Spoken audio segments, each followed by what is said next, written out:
Today, the Hub characterized what's happened in our immigration policy over the past several years as a social experiment gone bad. Very bad. What do you think happened? What was behind it? I actually don't know. Like, I don't know what caused them. From the time Trudeau took office, he was obviously pursuing a very open borders policy. Yes.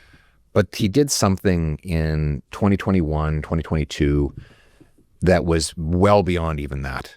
They just like literally opened the door and almost welcomed fraud. They did things that were like, I'll give you an example. Something that I can't imagine why anyone would be sitting around a policy table and think about that this was a good idea.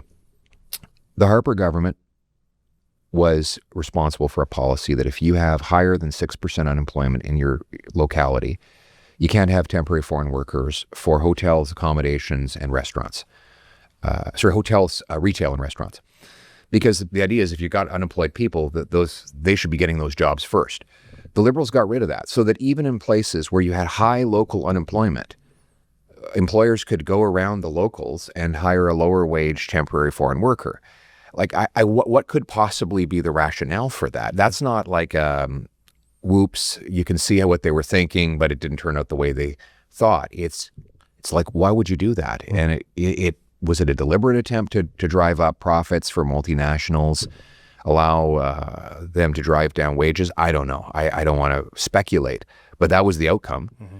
And the international student program, like, they were letting people in who clearly were not studying. They weren't even, if they were going to an educational place at all, it was for a few hours a week. Yes. No evidence that they were studying, and they're working 40, 80 hours a week. How could that be a good idea? So this, I think it was part of an ideology, an open border ideology that the Liberal Party believes in and that they pushed for, and that is now we're living with the consequences. So we have to reverse that policy, and there has to be a period of very low numbers so that our housing, healthcare, jobs can catch up, and then we can start to restore what was the best immigration system in the world before they took off. Talk a bit more about that, Pierre. I know that at different points in the past couple of years, the Conservative Party has thought, at least internally, about shifting the setting of the annual intake from a small p political decision, an effect, a decision taken by the minister, to something rooted in a formula that accounts for things like housing starts or the unemployment rate or whatever. How in effect do we get these numbers under control? Well, we definitely have to cap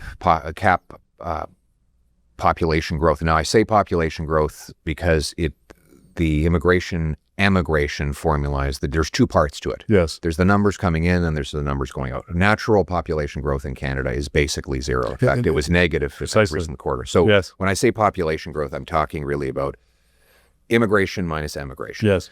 We have a lot of people who are supposed to be leaving in the next sort of year. They are international students and temporary foreign workers on temporary visas that are going to run out. Yes. So we're going to need more people to leave than to come for the next several years. And that means even having negative population growth in that time period. And then after that, we have to have a hard rule.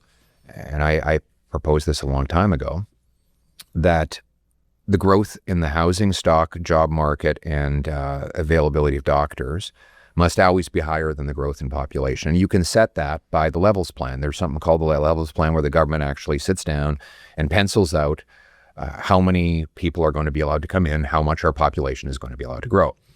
And we need to basically say, well, if we grew the number of doctors by this much, and we grew the number of homes by this much, and the number of jobs by this much, well, the population can only grow this much, because we can't overload any of those systems for our own people, or it's not fair for the people who come. Yes. So it's actually a false promise if we invite people here and then they have no place to live and they can't go to a hospital when they get sick. So that's how I think we need to do it. But it's going to take a time to get back to some level of common sense. Yeah.